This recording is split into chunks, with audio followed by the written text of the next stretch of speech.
I asked this question of Doug Peterson, your colleague in Jacksonville yesterday, and there's a lot of discussion going on amongst the head coaches in the NFL about the new kickoff rule. Yes.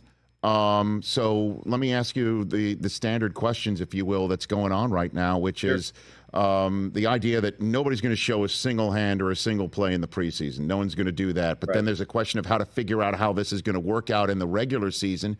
Sean Payton's already said he thinks placing the ball on the 30-yard line for a touchback is not it won't cause you to think twice if a game's tight, that you'd rather just give up that field position. He wants to move it to the 35 to make things a little bit more risky for a touchback late in the game. I've just placed all that on the floor. What do you think about this, Coach? Well, one, I'm excited for it, Rich. I think it adds a lot back to it. And you've seen the games where, for instance, in the Super Bowl, it's kicked off, touchback. It almost became like, hey, this is just how we'll start it. So there's going to be game-breaking plays on the return. There'll be some hits and some turnovers, on the kickoff and the covering team to go.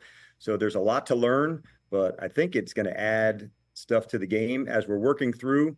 Will it look the same this year as moving forward? Is there, rules and things to tweak? Yes, but does it hit the ground? Is it in the air? Those are the things I think as you go through the preseason and into maybe the first quarter of the regular season that you'll see a lot of different techniques.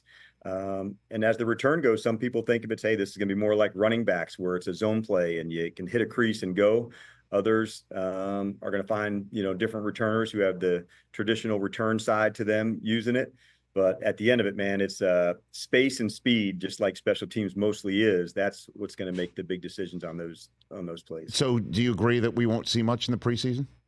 I would agree, yeah. Okay. I think it'll be more traditional, more standard, and quite often there's usually a little bit less game planning, that goes on in the preseason, Rich, just to get the evaluations on the players. Can this guy run? Can he cover? Can he make tackles? So I do think that you'll see less, and it'll be like a big uptick once we get to the regular season. So, and what about Sean Payton's idea that maybe you should put the ball on the 35 for a touchback because late in the game, again, you're a defensive guy. You'd rather, I would imagine, say, let my defense handle it than run the risk of somebody hitting the crease and getting a cheap 7 on me to try and tie this game up late. And I'll just let my defense play 70 yards. No? Or tackle him inside the 20.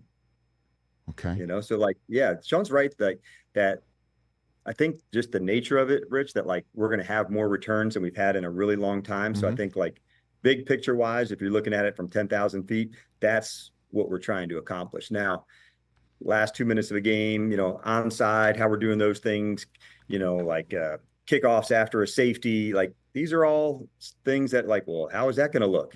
So we're still, going through those. But by and large, I think there's going to be a lot of energy that comes from this. And I think the returns, recently over the weekend to see Devin Hester, I think players like Devin, now that opportunity for really big plays is back. And I think that's a really significant thing because there would have been a significant portion of his career that missed on some opportunities for all these kick returns. And so I think it's really cool for returners who have special traits that it's back, and how do we go use them? Yeah, I mean, Devin Hester going into the Hall of Fame was incredible. He was, yes. You coached him, right? In Atlanta. And, remarkable player. And I could tell you, even coaching against him, when you went to punt or kick off and you're like, just hit it out of bounds, man. Right. We'll take it. This is a super, risky one. And so when you have another weapon that's at your disposal to use, a guy like Devin, man, he was an incredible player, man, incredible competitor. And he changed games, Rich. He definitely did by his returns, and not just on the touchdowns, he had 1,000 more 25, 50-yard returns that, caused points and field position changes. So I'm really happy that we're going to give this a real go and let guys, hopefully that are as talented as Devin to make their mark. Catch the Rich Eisen Show every single day on the Roku channel, 12 to 3 Eastern, for free.